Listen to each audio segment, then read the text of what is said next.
Máš minutu. Tati. Fajn. 2 minuty. Jeď. To snad... Jo. Minuta 50 sekund. Dobrá, jedu. Musíte vědět, že jsem tohle nikdy předtím neudělal. Teda vlastně měl jsem různý vztahy všeobecně, ale nikdy jsem to nedělal se studentkou. Teda vlastně ne. Ne to. Chci říct, prostě nedělali jsme to. Teda vlastně dělali jsme různé věci, ale... takže vtip. Ať je veselo.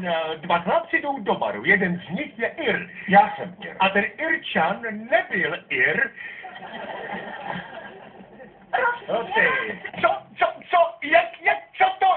Co?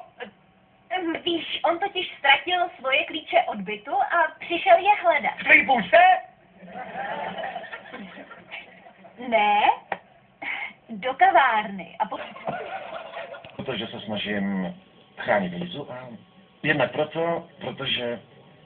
protože mě to baví. Musím přiznat, že po těch všech hezkých věcech, co o tobě Líza řekla a po mnoha historkách, které vyprávěla Rachel, že prostě nejsi tak špatnej. Ne tak špatný?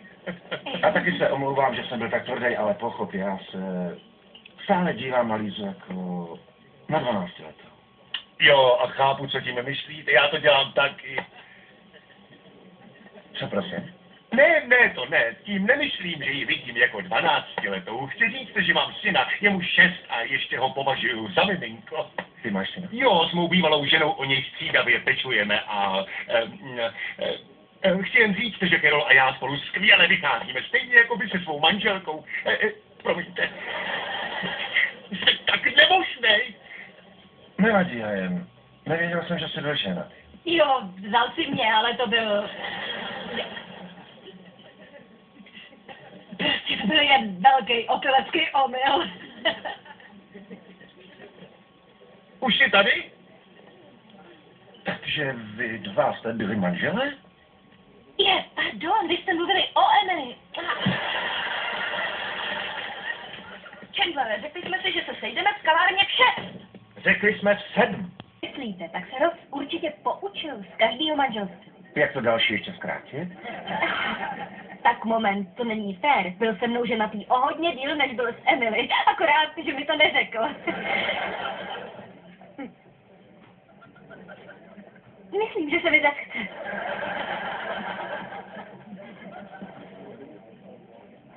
No to je pěkný. Takže Rossi. Zabil jsi některou z nich?